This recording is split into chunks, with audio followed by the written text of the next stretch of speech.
Hi guys, मैं हूं संदीप और आप सभी का let's learn English with Sandeep Sagar में बहुत बहुत स्वागत है।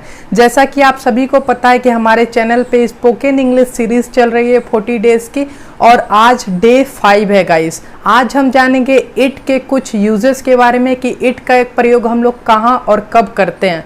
तो चलिए वीडियो स्टार्ट करते हैं गाइस। यूज ऑफ इट का प्रयोग हम लोग generally day, date, time, month, season, year etcetera ये सब बताने के लिए हम लोग इट का प्रयोग करते हैं। तो एग्जाम्पल देखिए, यहाँ पर एग्जाम्पल मैंने कुछ दिए हैं जिससे आपको बात क्लियर हो पाएगी। आज मंगलवार है। अब इसको बोलने के लिए आप इट का प्रयोग करते हैं। आप बोलेंगे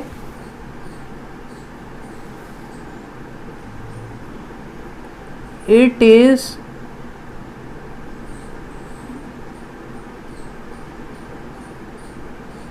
ट्यूसडे टुडे। आप बोलते हैं it is Tuesday today.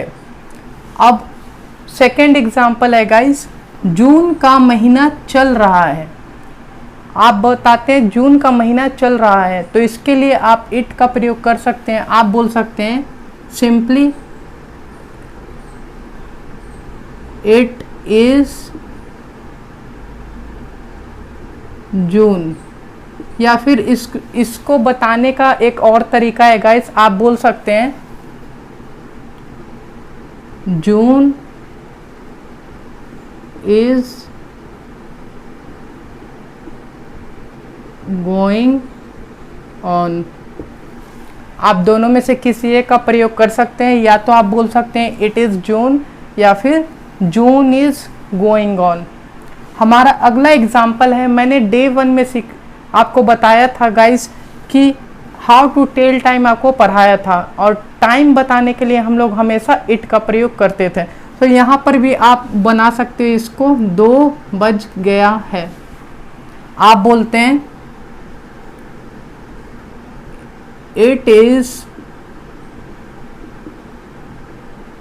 2 o'clock। आप सिंपली बना सकते हो। अब यहाँ पर पॉइंट 1 तो हम लोग को क्लियर हो गया कि हम लोग day, date, time, month, season, year को बताने के लिए हम लोग इट का प्रयोग करेंगे। यहाँ पर पॉइंट 2 में दिया हुआ है guys, if there is pressure on subject. मतलब सब्जेक्ट पर जब प्रेशर पड़ता है तो हम लोग इट का प्रयोग करेंगे। अब प्रेशर किस टाइप का प्रेशर पड़ेगा, तो यहाँ पर एग्जाम्पल से बात क्लियर हो जाएगी। यहाँ एग्जाम्पल देखिए, तुम ही तो थे, तुम ही। ये ही बता रहा है कि यहाँ सब्जेक्ट पे हमारा प्रेशर पड़ रहा है, तो यहाँ पर आप इट का प्रयोग करते हैं। आप बोलेंगे इसके लिए इट वॉज यू। हमारा सेकेंड एग्जाम्पल है गाइस, यहाँ पर लिखा हुआ है मैं ही तो हूँ, मैं ही तो हूँ, है ना। तो ये ही बता रहा है कि मैं पे प्रेशर पड़ रहा है ना, मैं ही। तो आप यहाँ पर भी इट का प्रयोग करते हैं। आप बना सकते हैं इंग्लिश में इट इज आई। आप ऐसे बना सकते हैं, क्योंकि ये प्रेजेंट में है इसीलिए मैंने यहाँ इस का प्रयोग किया है, और यहाँ पर पास्ट में था इसीलिए यहाँ पर वॉज का प्रयोग किया गया है। अब ये भी पॉइंट क्लियर हो चुका है। अब नेक्स्ट पॉइंट की ओर बढ़ते हैं। नेक्स्ट पॉइंट हमारा बोलता है guys, if verb is used as a subject. मतलब वर्ब का प्रयोग सब्जेक्ट की तरह जहाँ पर किया जाए वहाँ पर भी आप इट का प्रयोग कर कर सेंटेंस को बना सकते हैं। एग्जाम्पल देखिए, कहना आसान है। इसके लिए आप सिंपली बोल सकते हैं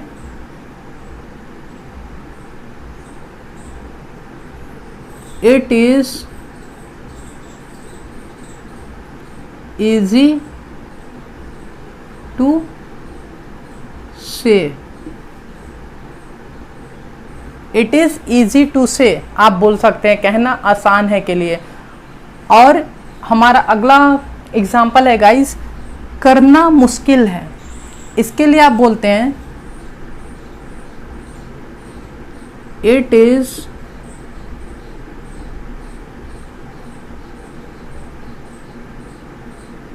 डिफिकल्ट टू डू। आप चाहें गाइस तो इसको एक और तरीके से बना सकते हैं। इस सेंटेंस को आप सिंपली बोल सकते हैं इसको इंग्लिश में,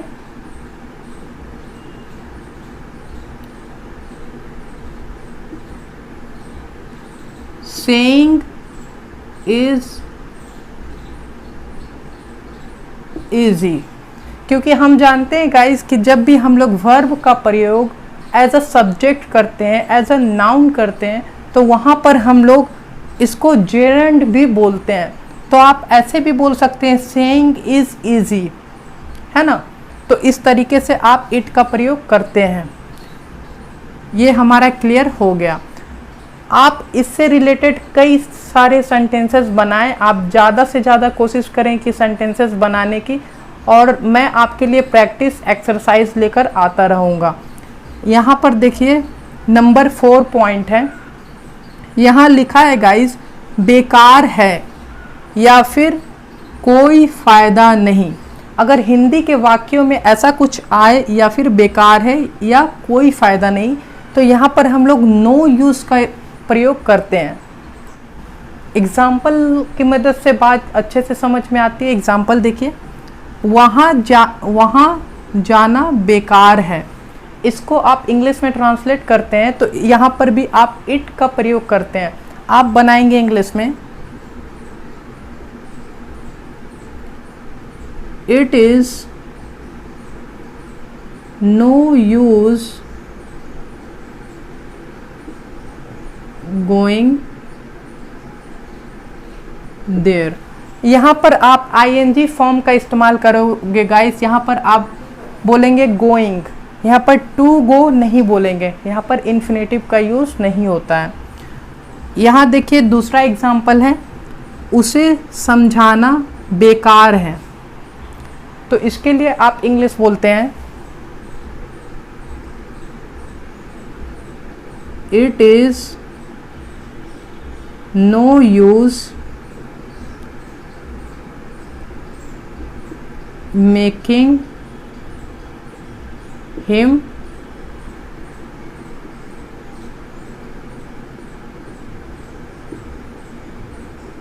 अंडरस्टैंड। आप इस तरीके से इसको इंग्लिश में ट्रांसलेट कर सकते हैं।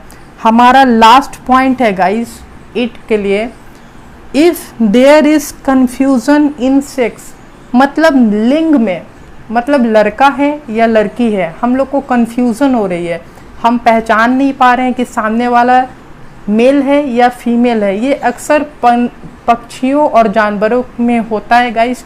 जैसे कि मैंने एक एग्जाम्पल के रूप में लिखा है यहाँ पर, एक कौवा था, वह बहुत प्यासा था।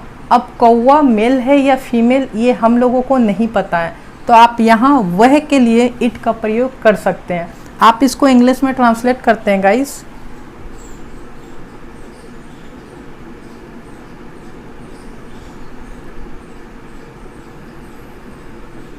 There was a crow,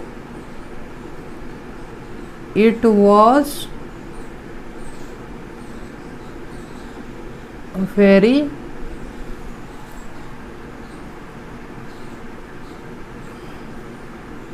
thirsty। आप इस तरीके से इसको इंग्लिश में ट्रांसलेट कर सकते हैं। देयर वॉज अ क्रो, एक कौवा था, वह बहुत प्यासा था। इट वॉज वेरी थर्स्टी, यहाँ पर आप इट का प्रयोग करेंगे क्योंकि यहाँ पर क्लियर नहीं हो रहा है कि कौवा मेल है या फीमेल। एक और एग्जाम्पल देखिए गाइस, यहाँ पर लिखा हुआ है एक कबूतर था, वह बहुत प्यारा था। तो इसके लिए आप बना सकते हो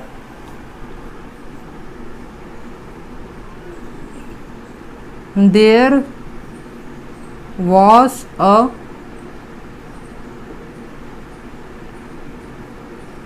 pigeon, it was very cute। एक कबूतर था, देयर वॉज अ पिजन, वह बहुत प्यारा था, इट वॉज वेरी क्यूट। तरीके से आप बना सकते हैं, there was a pigeon, it was very cute.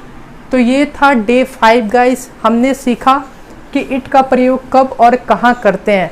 तो उम्मीद करता हूँ कि लेसन आप लोगों को अच्छा लगा होगा। अगर यूज़फुल लगा है तो लाइक ज़रूर करें। आप हमारे चैनल पे नए हैं तो चैनल को सब्सक्राइब ज़रूर करें, ताकि हमारे एक भी वीडियोस आप मिस ना कर पाए।